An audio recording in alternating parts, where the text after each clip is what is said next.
Hello everyone. Now we have to solve question number 14 of your NCERT of exercise 5.1. So in this question, I'm just reading a question. Discuss the quantity of the function f, where f is defined here. Fine. We have to discuss the quantity of this function. Fine. So the solution will start from here. In the interval this one, your fx is coming 3. Okay. So it is coming a constant value. That means what? The function is continuous at this interval. Got it? Or if the value of fx is constant, then we can say that it is a constant function, so it will always continuous. Fine. Please remember that if there is any polynomial function, then it will always continuous. Okay. If it is a modulus function, okay, that means the answer will come within a mod, so it will always a continuous function. Fine. At that time you have to just close your eyes and you have to give the answer, yes, it will be continuous. Okay. And what are the continuous function? Continuous function are those functions whose graph we can draw without lifting a pen. That is known as continuous function. In simple language, you can say this. Got it? So now at 1 we are going to find out this function is continuous or not. So at 1 we have to find out. So we are taking the left hand limit. So your left hand limit x approaches to 1 minus, okay, of fx. So your fx, if x is less than 1, that means what? Your value fx which you will take, that would be 3. So directly you will write 3 because in that you cannot put the limit. Okay, so this is a constant function, so 3 is coming. And your RHL, limit x tends to 1 plus, here the value of x is more than 1, so that means you will take 4. Your fx will be 4. So from this you can say that your left hand limit is not equal to right hand limit. Hence this function is discontinuous at x equals to 1. Similarly at 3 you have to find out.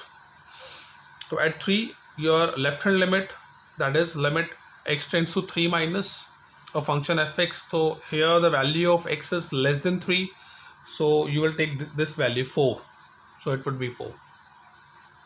Fine. And then you have to find out the right hand limit of this question. So here is the right hand limit. Here is the right hand limit. So limit fx where x tends to 3 plus, that is equals to here the value of x is more than 3. So when you will see the function, so your value will come out to be 5. Okay. So here the fx is, here the your RHL and LHL both are not equal. Hence we can say that the function is discontinuous at 3 also. So hence the function is discontinuous at 1 and 3. So this is the required answer of your question number 14. Got it? Now this is your question number 25 and it is related to a trigonometry. Fine. So that's why I'm solving the another type of trigonometry. See, examine the quantity of a function where f is defined by this function. Fine. So here we have to examine the quantity of the given function. So at x equals to 0, we are taking the first, I'm taking the left hand limit. Left hand limit, as you know that if you want to prove the continuity, you have to take the 3 conditions: left hand limit, right hand limit, and at the value which is given to you, you have to find all the 3 conditions. If they are equal, then we can say that it is continuous. See, so in left hand limit fx, x tends to 0 minus. 0 minus means x, the value of x is less than 0. So you will take this function. Fine. So function f at a place of fx you will write sin x minus cos x, and the same limit you have to copy here. After this step, what we have to do, we are assuming that x equals to 0. 0 is because the value here, the limit is 0. So that's why 0 minus h we are writing. This minus sign indicates we are taking left hand limit. 0 minus h, at a place of x I am putting 0. So when you will bring this h here and then you will get the value of h, that would be 0.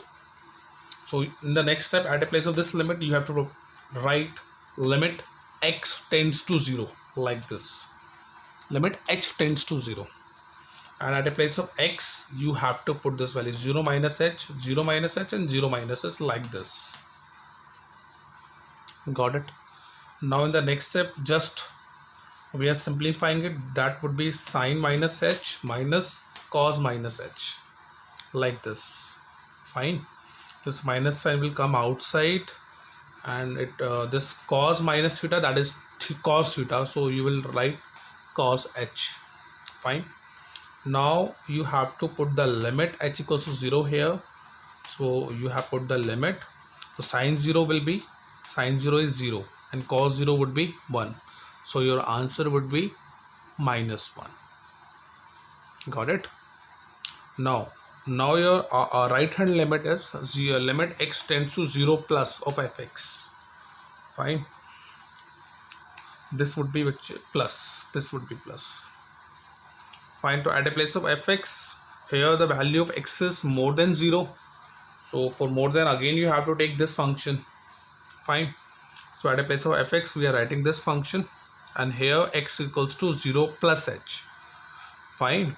So x is 0, so your h would be 0. So at a next step, we are changing this limit x tends to 0, and at a place of x I am putting 0 plus h. And now after that you can simplify it and you will get minus 1 value. So here your both the limits are equal, LHL and RHL both are equal, and the third condition is, that is at 0 you have to prove. The function is at x equals to 0, it is coming minus 1, so hence the function is continuous. So you can check here. Let me adjust the next page. Wait, just wait. See here. Here it is. So at f0 your function is coming minus 1. So all the three conditions are equal, hence the function is continuous at x equals to 0. So this was your question number 25. Now your next question is question number 26. So here is a question, and in this question we have to find out the value of k, and this is given to us. This function is continuous at x equals to pi by 2. This function is defined here. So in solution, first of all I am taking left hand limit. So limit x tends to pi by 2 minus, again we have to do the same thing. You have to find all the three limits, LHL, RHL, and at which you have to prove continuous. So when all the three are equal, actually in this question the function is given continuous. Fine. So do that, then I will explain how will you solve this question. So first of all I am taking left hand limit. So limit x tends to pi by 2 minus of fx. Fine. So limit x tends to pi by 2 minus, and at a place of fx, so here the value of x is less than pi by 2. So you will take this function here, and here x equals to pi by 2 minus h. So at a place of x, when you will put pi by 2, your h would be 0. So in the next step, at this limit you have to convert this into h. So limit h approaches to x tends to 0, k cos, at a place of x you have to put pi by 2 minus h, and in the same in denominator you have to put at a place of x pi by 2 minus h. So this k, and this is the formula, cos 90 minus theta, that is sin h. K sin h will come, and the next step you have to insert 2. Pi minus 2 and 2 will cancel out. It would be pi plus, when you open the bracket it would be plus 2h, and this pi and pi will cancel out. K sin h upon 2h. 2 will come in the denominator of k, that is k by 2 sin h by h. This one. This is k by 2 sin h by 1 will be 1. The value of sin h by h, that would be 1. So your answer would be k by 2. Fine. So here your left hand limit will be k by 2. I think this formula you have done in your 11th standard. If your limit h tends to 0 and sin h by h, that is equals to 1. Fine, so k by 2 is the required answer. So let me adjust the next page of this question. So here is your, now you have to take the right hand limit. So limit x tends to pi by 2 plus fx. So limit x tends to pi by 2 plus means the value of x is more than pi by 2. So again you have to, the same function will come here. And here you have to put x equals to pi by 2 plus h. Okay, this is put. Okay, so when you put x equals to pi by 2, h will be 0. So again you have to convert, and at a place of x you have to put pi by 2 plus h in this step. And this k cos, this is 90 plus theta, so it will be minus sine h. To minus sign I am writing here, and k is here, and this will be sine h. And you have to insert 2 into this, and you will get this step. Pi and pi will cancel out, and in denominator you will get 2 minus 2h. So minus and minus will cancel out. It would be k by 2 sine h by h. This 2 will come in the denominator of k now. So it would be k by 2 and sine h by h. So this would be 1, and your answer would be k by 2. Got it? And then this is the third step. At x equals to pi by 2, your function is 3. So directly I am writing f pi by 2, that is equals to 3. So the function is given continuous. So any two functions, any two condition you can take equal because it is continuous. So I am taking this k by 2 equals to 3 like this, and the k will be 6. Hence this is your required answer. Got it? This is how we can solve this question number 26. Now this is your question number 30, and this is an important question also. So try to understand this question. It's a very easy question also. See, find the value of a and b such that the function defined by this is continuous function. This is given to us, this is a continuous function, and we have to find out the value of a and b. So first of all, I am just finding out the value at x equals to 2. So I'm taking left hand limit. So again you have to apply the same sequence. Limit x tends to 2 minus of fx. At a place of fx, the value is 5. So directly you will have to write 5. So your left hand limit is coming 5. And your right hand limit will be limit x tends to 2 plus of fx. Here the value of x is more than 2. So it will come here. So your function would be ax plus b.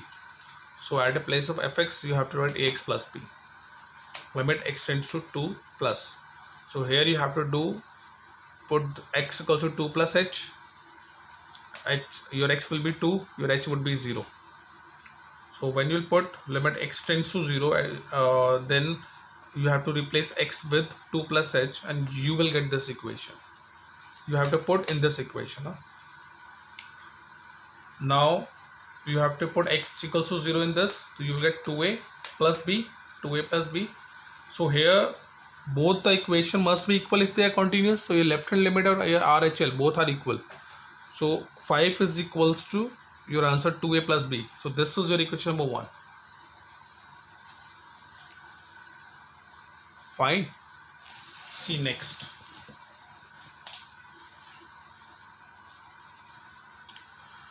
Now we have to find out at x equals to 10.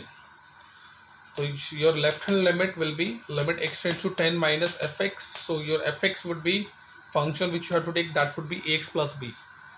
So limit x tends to 10 minus. Again x equals to 10 minus h. Put x equals to 10, your h would be 0. So you have to replace this limit h tends to 0. You have to write, and you have to replace x with 10 minus h like this, and you have to put h equals to 0 in this equation. You will get 10a plus b. This is your left hand limit, and your right hand limit will be limit fx x tends to 10 plus. So if it's plus, so that value is given to you, which is 21. So you have to make both are equal. This is second equation, and now you have two variables, and you can apply elimination method in this, and you will get the value of a and b. So this is how we can solve this question number 3. To complete this exercise, and in the next class we will start our second exercise of this chapter, that is differentiation, which is the most important topic. Okay, bye bye, take care.